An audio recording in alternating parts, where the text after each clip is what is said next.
Well, here we are doing a little pre-season scouting, early season, the summer months, and I do most all my scouting this time of year in the evening.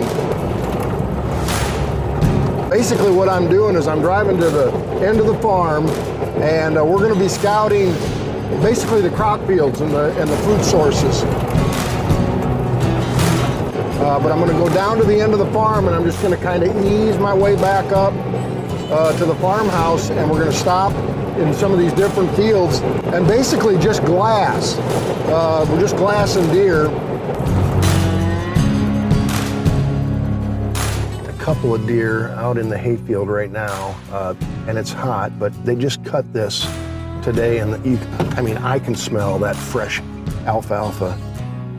Got to have that food. There's no acorns yet, and I mean, this is deer candy to them right now. We're out in an alfalfa field here, and it actually just goes and breaks up over the hill here. And there's usually deer on the other side, so I'm just going to kind of ease up to one of these hay bales, and I'm going to glass over the edge just to see what's out there.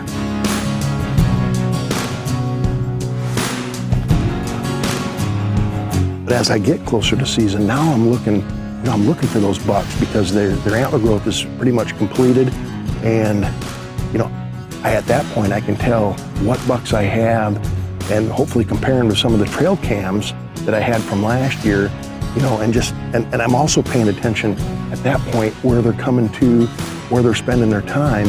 That'll tell me where kind of the travel route of that deer. But right now these deer are just coming out in the evening to feed, and it's just a lot of fun to see them.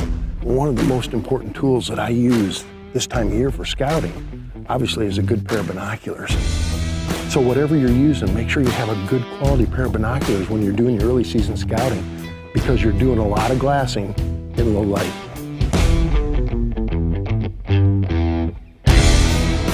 See, they've got to have this new growth. These does, they have to have that new growth for lactating purposes.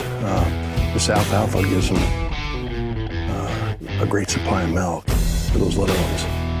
And know that in a few months I'll be in a tree stand waiting for them to come walking by.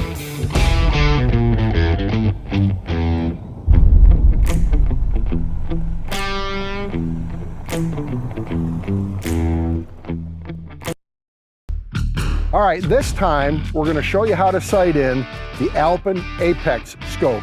Now Ryan's got his AR-10, and he's got the Alpen Apex 4.5 by 27. Now he also has the sunshade and the honeycomb on it, and it comes with the scope.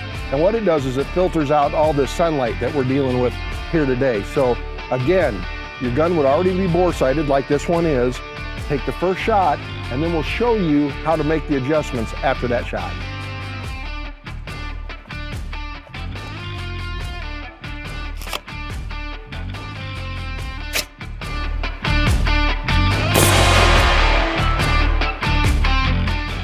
All right, so as I said, the next step was to bring the crosshairs down to the bullet. But before we do that, we're gonna take the caps off, and we're gonna pull the turrets off, okay? And there's 3 set screws in there that we're gonna loosen up. We're gonna go ahead and make those adjustments, get everything sighted in, and when we finalize the sight in, we're gonna tighten those set screws, put the turret back so we have a 0 position on it, and then we'll put the caps back on and we're good to go. The next step now is Ryan's gonna hold the bullseye on the red dot, and I'm gonna make adjustments to bring the crosshairs down and over to the bullet. And that's what we're gonna do right now.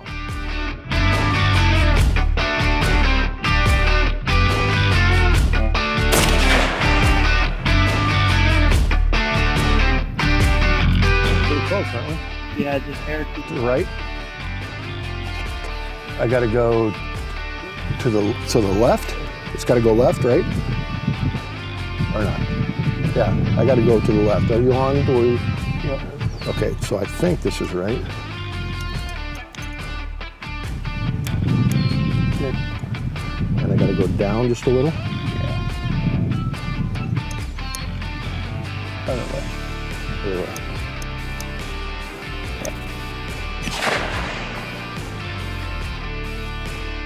Just the side of that red, but I pulled. So we can pretty much assume that we're on, you think? Yeah, I mean, it's in the red. All right, that's all it takes. 3 shots, and we're in the red.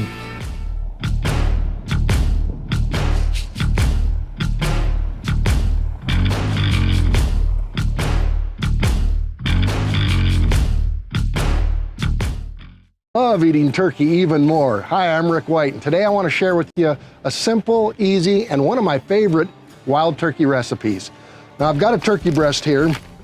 We're gonna go ahead and get it cut open, get it out, and basically I'm just gonna, now I cleaned it up when I froze it, but we're gonna get it cleaned up just a little bit, get any feathers and any kind of fat that you've got, just kind of trim it up a little bit, and any bruising, any bruised meat or possible shot, just go ahead and get it cut out. And we'll take the tenderloin out here. Now this tenderloin has got a tenet that runs right down through the middle, and I like to get it, just kind of find out where it's at here and trim it back just a little bit. I can get my hands on it a little easier. And sometimes I'll just take the knife and wrap it up in the knife here and basically just pull it right through the meat here. And that's pretty tough to eat there, so we'll set it off to the side, and we've got the tenderloin here, and like I said, we're just gonna get this cleaned up. Any of this excess skin off, a little bit of fat here.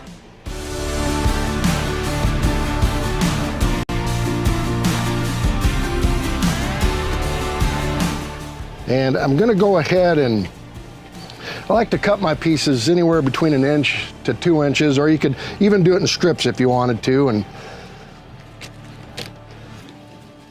I also like to cut against the grain when I'm cutting my pieces. Just go against the grain. That'll be a little more tender for you. And again, just try to get some of the skin off if there's a lot of skin on it. And here's a little trick for you. If you do this when your meat is just partly frozen, it's a little easier to cut up. It's a little easier to clean up as well. Just get any of those tendons out of there and any of that fat. All right, now once I've got that turkey breast all cut up, all I'm gonna do is add buttermilk. And I just put in enough to really just to cover it. Get it mixed up good so it's got buttermilk on everything, and buttermilk gives it an excellent flavor and actually naturally tenderizes. And I'm just gonna go ahead and put a lid on this, stick it in the refrigerator, at least overnight. If you wanted to leave it in for 24 hours, you certainly can. And by tomorrow, we'll be ready to go on to the next step. Well, here we are a day later. Now we've got our turkey breast that's actually marinated overnight. And all I'm gonna do is take the turkey breast, roll it into the flour, and then fry it in peanut oil. And then once it's done, I'm gonna bring it over here to this plate, and I'm gonna put one of my favorite spices, Cracker Boy spices, and I'm just gonna spice it after it comes out of the oil. Don't put it on before, because it'll actually fry right off the turkey. So anyway, let's get started. And one other thing, the flour that I use is self-rising flour, and it makes a big difference. So here we go, let's get started. Turkey into the flour. And just coat that turkey breast real good with flour. And then just pop her right in the grease. Oh yeah. You know your grease is good when it sizzles like that.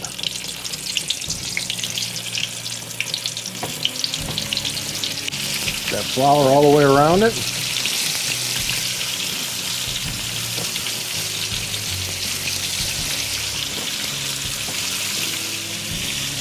And you just really want to kind of watch it, depending on how hot your grease is. And I like a good hot grease. But you just want to cook it until it's golden brown on both sides.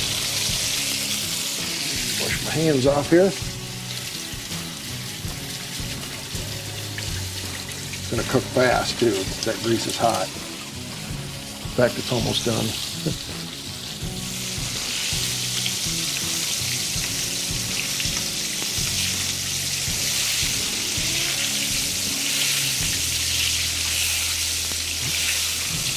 And I usually like to turn it once.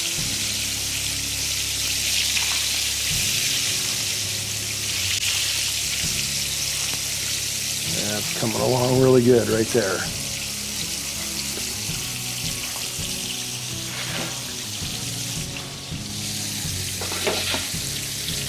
And I always put a paper towel down just to catch off any excess grease. Go ahead and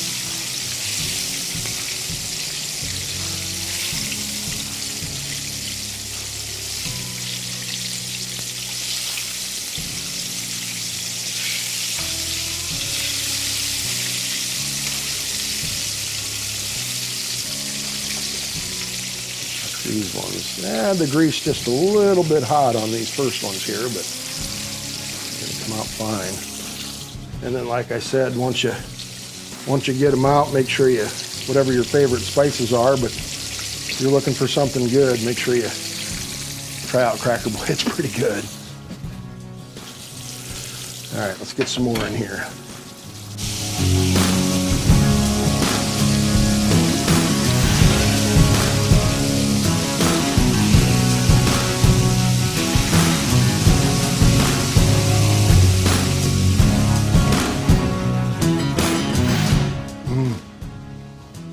That's as good as it gets right there.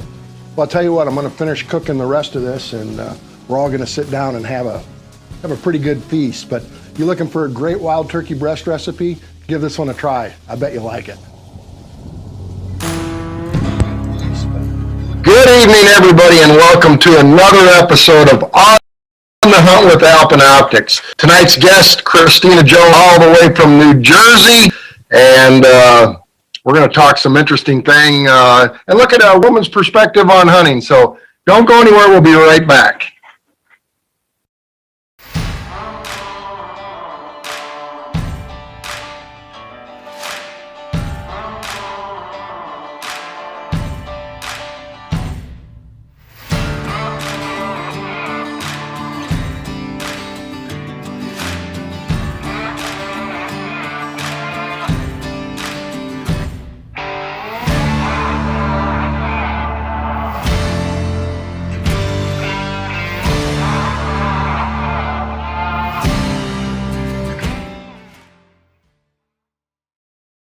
And welcome back. I hope everybody's doing good this evening. I don't know about in your neck of the woods, but in my neck of the woods, it's darn hot. We're in the mid to upper 90s and the humidity's terrible. And people don't always think that Iowa gets hot. They know it gets cold, but yes, it gets hot as well. But anyways, hey, let's jump right into the show. Our guest this week is Cristina Jones, all the way from New Jersey. Cristina, how are you doing? I'm good, Rick. How are you? I'm doing real good. Why don't you tell the folks just a little bit about yourself, and then we'll get into a lot of different things. I'll try and keep it brief so we have some things to talk about. I am a late in life hunter, I guess is what the PC term is. I started hunting about 11 or 12 years ago. I was 30 years old. And I had always been interested in it, and I'd grown up fishing, but I had never had that exposure. And I moved to a property that had plenty of deer and bear and turkey here in New Jersey, and just ordered a compound bow off Cabela's and taught myself to shoot archery. And, here I am. That's kind of the short story. That sounds great. We're gonna talk a little bit about your controversial bear season in New Jersey here in a little bit, because there's lots of things going on there. But tell me, what made you want to start hunting? I mean, who got you involved in the outdoors? So, ironically, bear hunting. I was always a proponent of bear hunting. As a child, we had a summer house in northern New Jersey where there were not any bears when I was a kid in the 80s. And I remember, just as like the end of the 90s and my parents were getting ready to close up and sell the cabin, we thought it was a dog running down the road, and it was a bear. And now that community is overrun with bears. And so I kind of, I have like this crazy respect for the animal, but for some reason it was kind of what brought me to hunting. I wanted to hunt bears. I wanted to, get that opportunity. And so that's why I started hunting. So you kind of just started on your own, or did you have a grandfather or mom or dad or uncle? No, my parents are from Brooklyn. So so I am totally self-taught. I have a couple friends who, hunted, not anything crazy, but none of them lived locally in New Jersey. And so I just kind of taught myself and found some really great mentors along the way and took any opportunity I could to learn. And which is how I ended up with the NWTF and volunteering with them was, I wanted to give people like me the opportunity to find that person to help them.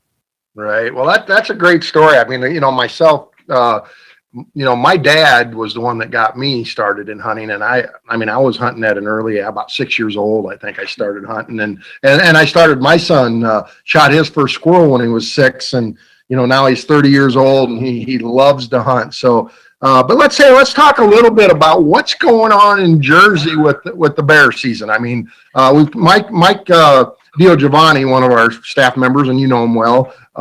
We talked about it here, maybe a month and a half ago. But anything new? So we just found out last week that we will not have a bear season on any land here in New Jersey for 2021, which is, it's unfortunate. We are a management hunt-based state for bears, and the population is out of control. We saw more bears turkey hunting this spring than we'd ever seen before. And, right now, those 2-year-olds are getting kicked out and the cubs are being, coming out into play. And it's just going to be, it's bad. It's going to be really bad. I think this fall, people are going to be trying to deer hunt and just be overrun with black bear.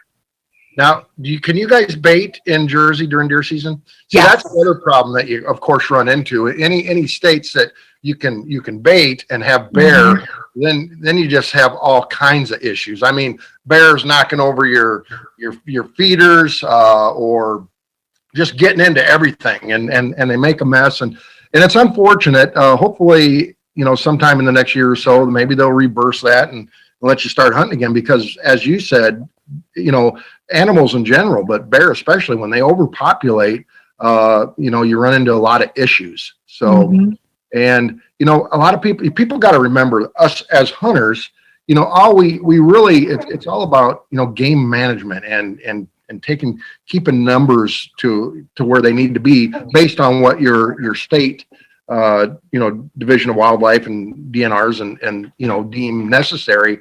And, it's just unfortunate that they take some of those rights away, but hopefully that'll all work out for you. So it's election season, Rick. So let's, hope in November that's right. we make the right choices and things will change. Yeah, well, I hope so. There needs to be a lot of change as far as I'm concerned. But anyways, let's talk a little bit, and we're going to get into a lot of things. You being a woman and hunting, I want to pick your brain on that and the challenges that you've had. But you mentioned that you do a lot with the National Wild Turkey Federation, the NWTF, and I have as well over the years. But what can you tell us about that?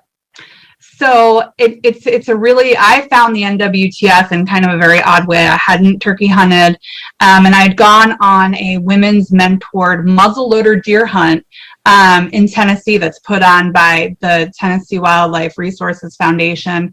And I came back from that weekend and I just said, we don't have anything in New Jersey like this.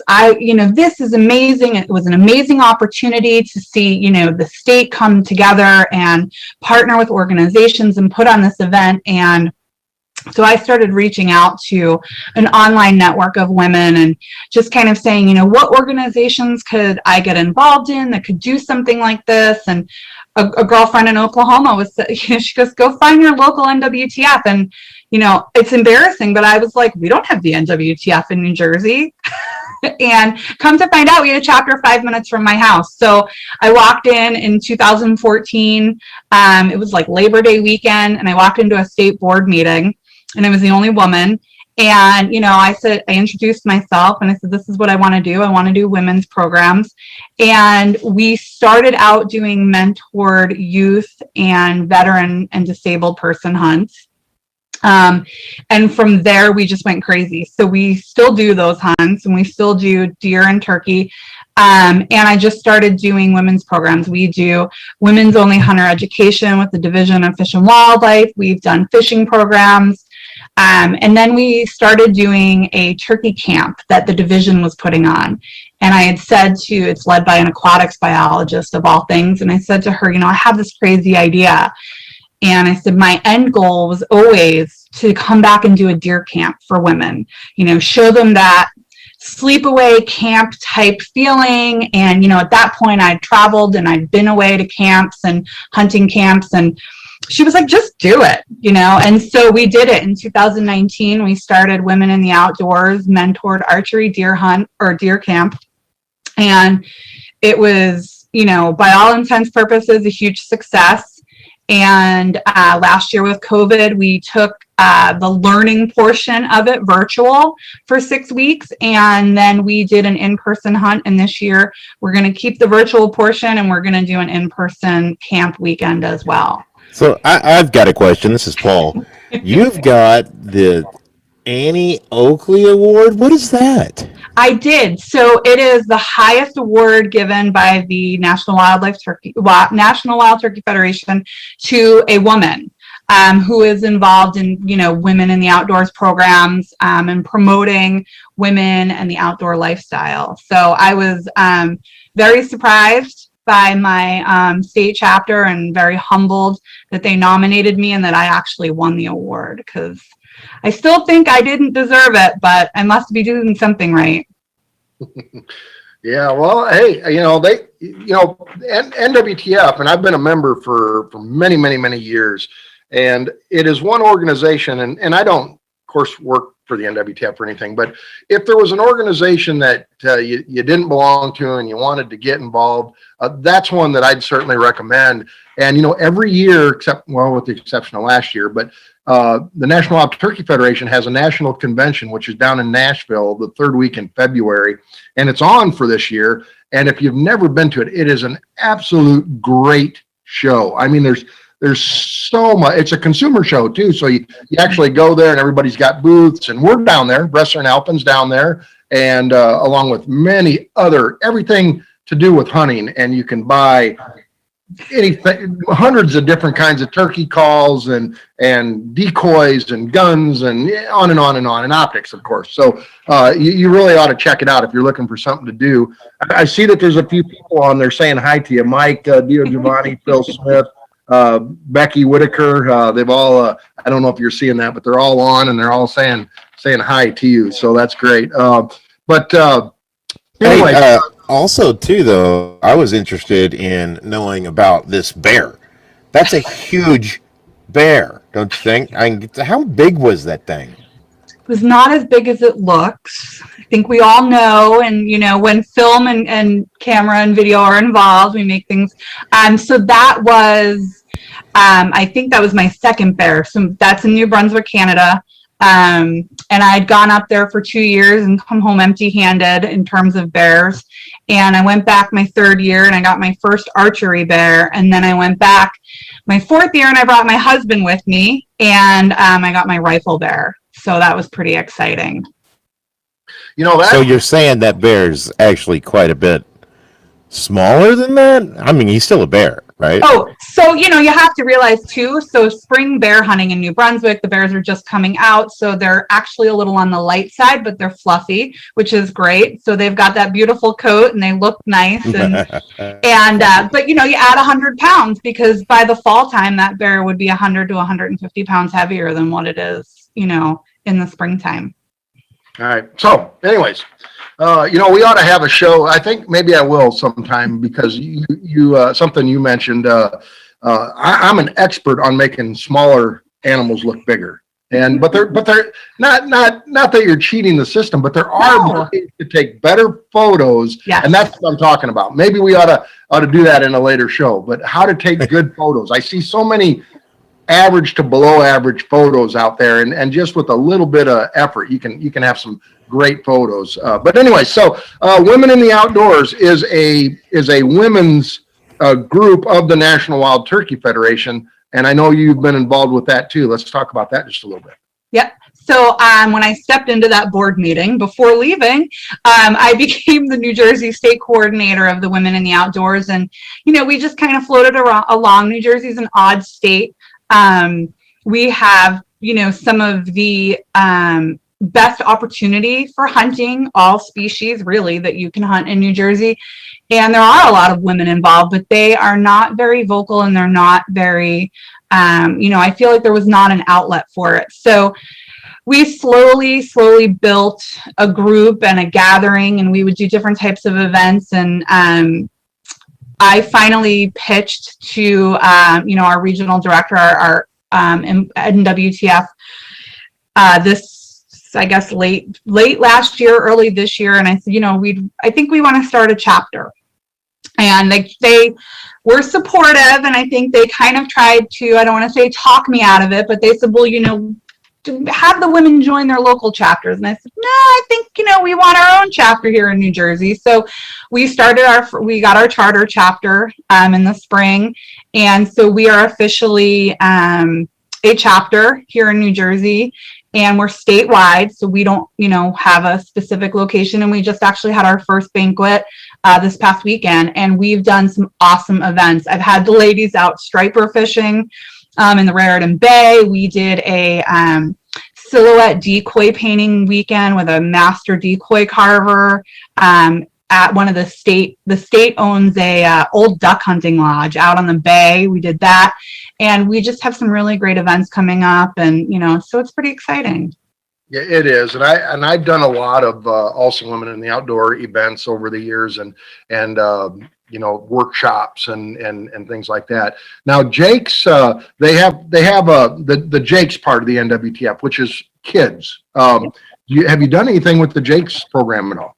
Yep. So we mentor youth, and they are hands down some of my favorite hunts to do. So I'll never forget the first time I ever mentored any hunter was a youth hunter. And, of course, and this question comes up a lot from people. I don't think I'm ready to mentor. I don't think I have the experience. And, I definitely didn't think I had the experience. And I sat down with, this young gentleman and his father, and we sat in a ground blind deer hunting, and it was warm. And, I always say, this is your hunt. Whatever in New Jersey, you're able to shoot anything that walks by you, basically. So whatever you feel comfortable, whatever you want, you have at it. And I mean, he saw more deer in the first hour of that hunt than I had seen in 2 years of hunting. And I was like, oh my gosh, and he's not going to shoot any of them. But, he was holding out. And by the end of the hunt, he didn't harvest anything, unfortunately. But, I think he had a great time. And then a couple years ago, I sat with another young gentleman in the same property. We hunt up on a wildlife refuge, National Wildlife Refuge property. And it was like 100 degrees out. And that poor kid, he was like fleeced from head to toe. And he finally, had to strip down to like a t-shirt and his shorts, and just to keep cool. And his dad was great. His dad has become a good friend of ours and had walked him through, when you see something, get ready. And I said, just let him play on his phone, let him keep himself occupied, so he's not just sticking his head out of the ground blind. And I just happened to lean back, and there was a crack at the back of the blind. And I was like, oh my gosh, don't move. And I mean, this beautiful doe just came right in. She was like 10 yards from us, and he took a perfect shot. And, she didn't even make it, I don't know, 20 yards. It was, and like those moments are the best. And I'm sort of ancillary. It's getting to see the father and the son, or the mom and the daughter. We've had a lot of moms take their daughters out, and it's just awesome. And it's a moment that they're never going to forget. And, I kind of just fade into the background, but, I'm there if they need it, and just kind of keep dad calm and keep the son calm. And, I know the property pretty well. And so it's pretty exciting. Yeah. If you've never had the opportunity to experience a kid's first hunt, I mean, at some point, I hope you all get to experience it. And I'm sure there's maybe some folks watching that have young kids, and we'll be getting them out hunting at some point in time. And there's not a better feeling in the world when that comes together. So let's talk. We've talked about this before with some of the other women that we've had on the show. But when I started hunting, a long time ago. and when I started hunting, there really wasn't any, there was none. No women's hunting clothes. No women's hunting boots. Not much. Did you find that? I mean, and you've only started hunting, not all that many years ago. So there's been a lot of changes, but did you find it somewhat of a challenge to find the right gear when you? Yes. And even, I started in 2011. And so even in 2011, there was not a lot of options. You walked into Cabela's and they had like 3 things in the women's section. And, you went to any of the other stores and it was the same thing.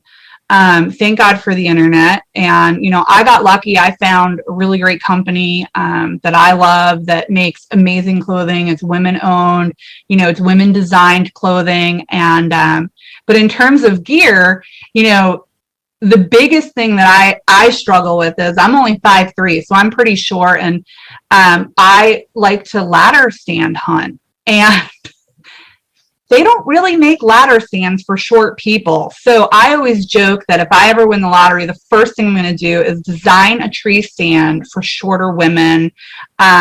Because that's the step in between. And my husband's 6'1", 6'2", so he doesn't get it. And I'm like, no, I can't, it's uncomfortable to climb up. And I feel like I'm going to fall. And, the same thing with shotguns. And this comes up a lot in a lot of our mentor programs is, women, unfortunately, we go out and we don't know any better, and we go shopping for a shotgun, and we talk about, doing events like this, that we just look for price point and the right type of the shotgun for what we want and versatility, because we're women. So we want everything to work and, multifunction. And then you realize this gun is so heavy. This gun is so long. This doesn't sit right on my shoulder. I can't shoulder the gun properly. It's not sitting on my cheek right. And so we have spent a lot of time the last year or so really just kind of trying to educate ourselves and our other mentors and our other hunters of, take the time, look at, and of course there's a gun shortage now, so that doesn't really help us. But, job specific. If figure out what you really want, focus on that. And, but it's few and far between, unfortunately. They're getting better, but it's few and far between. Yeah, I'm sure. I see Brian Caston is on the show, and he asked a question. He said, have you ever had to wake a kid up to take the shot? And I don't know if you have, but it reminds me of the very first turkey hunt I ever took my son on. He was 9 years old, and this turkey it was a long time coming in. He was getting close, and then he wouldn't come, and he'd get closer, then he'd go away, and back and forth.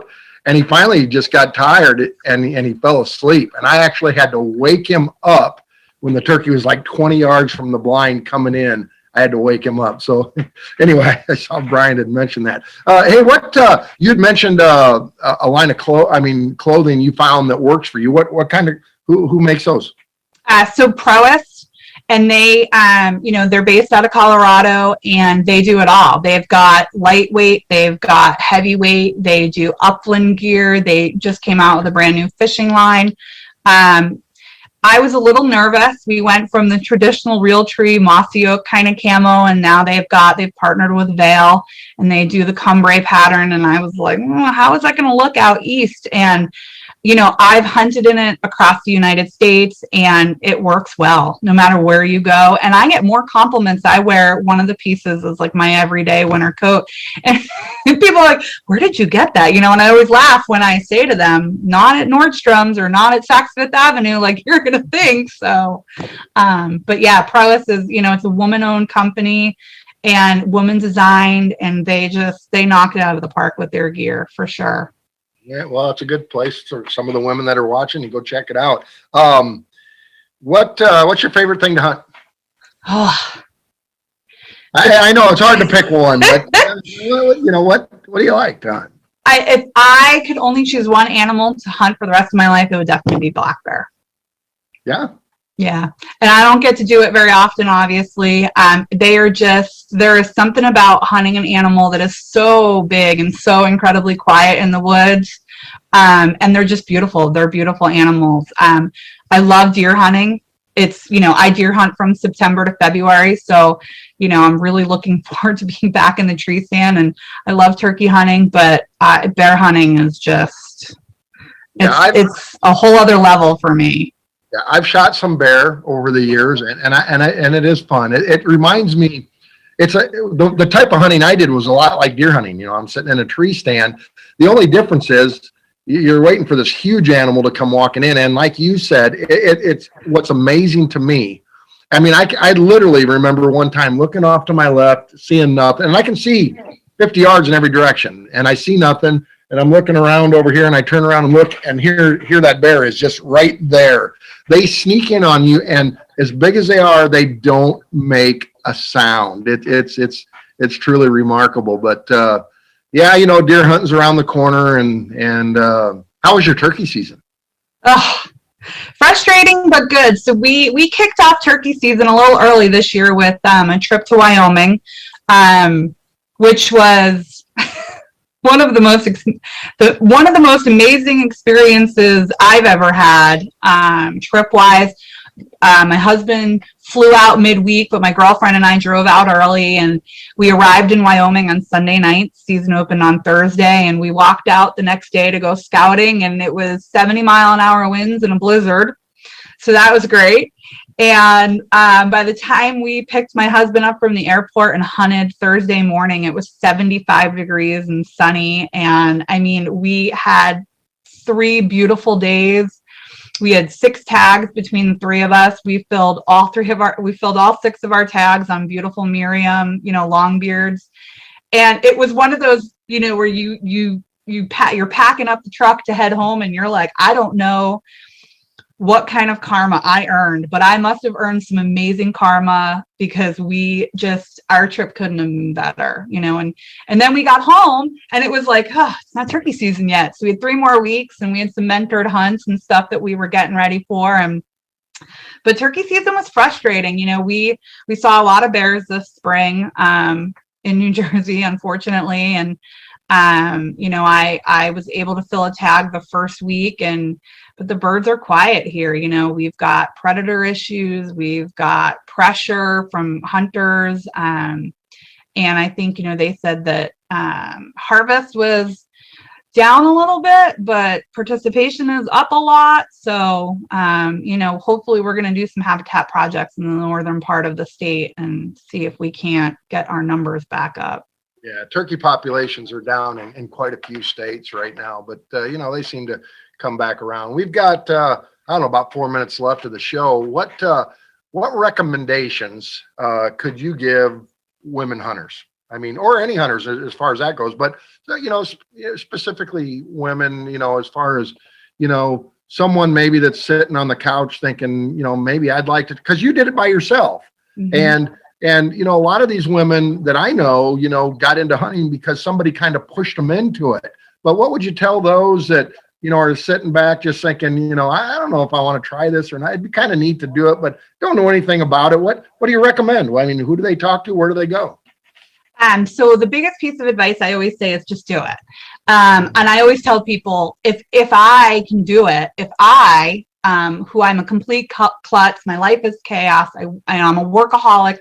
If I can do it, then anybody can do it. I literally self-taught myself to shoot a compound bow, and I don't recommend that. I started shooting righty and then realized I should be shooting lefty, and it was a trip. And so my biggest piece of advice is go find someone, go find people. It's an amazing time to be a female and getting into the outdoor arena. There are programs across the country in every state. If you're not finding something, reach out to me, reach out to any of the women that you can find. And I guarantee you, we can find you a program that's not far from your house. We can find you a mentor that's not far from your house, and take the trips. I mean, I've been to Tennessee on a women's hunt. I went caribou hunting in the Ungava territory of Quebec. Just go. These are amazing, amazing experiences. And even coming to deer camp in New Jersey, where, we camp at a Girl Scout camp for a weekend, and you get to deer hunt in New Jersey. Just find those people. and do it, because it is hands down the most rewarding thing I've done in my life. And I don't know what my life would be like if I hadn't taken that first step. Well, that's fantastic. Well, I do want to mention one thing. We usually have a special at the end of every show, and I know Mark, who usually puts our special together, he's our national sales manager, is out, so he didn't give anything. But we do have a special that is still going on that people could take advantage of, and it's a great special for right now because people are putting trail cams out right now. I mean, now's the time to have them out or be putting them out in the next month. So we have our Bresser Trail Cam, not only so $40. We're running it at $40, which is a sale by itself. But we also not only lowered the price, but if you buy one, you get one free. So if you order 6, you'll get 3 free. So just something you may want to take a look at. And I really like our trail cam. It's a 5 megapixel trail cam, but it's an IR, runs on AA batteries. You'll get the whole season, if not longer, out of the batteries. But on the screen, you can also view the photos. But what I like is when you turn it on, the first 30 seconds, it actually shows you on the screen what you're taking a picture of. So it allows you to adjust your camera and get it set up exactly the way you want, so that you're not walking back to check your photos and realizing you get the feet of the deer and you don't have the head, and that kind of thing. But anyway, that's a special we've got going on. $40, buy one, get one free. So take advantage of that. Cristina, this half hour really flew by, and I know there's a lot of things we didn't talk about. And so I'd like to have you back on the show sometime, maybe in the near future, if you're willing. Yeah, absolutely. And thanks, Rick. It's been a pleasure speaking with you guys tonight. All right. Well, I appreciate you coming on, and you folks watching, we appreciate you hanging out with us. And you've been watching On the Hunt with Alpine Optics, and we'll see you next Wednesday from 6 to 6:30. Good night, everybody.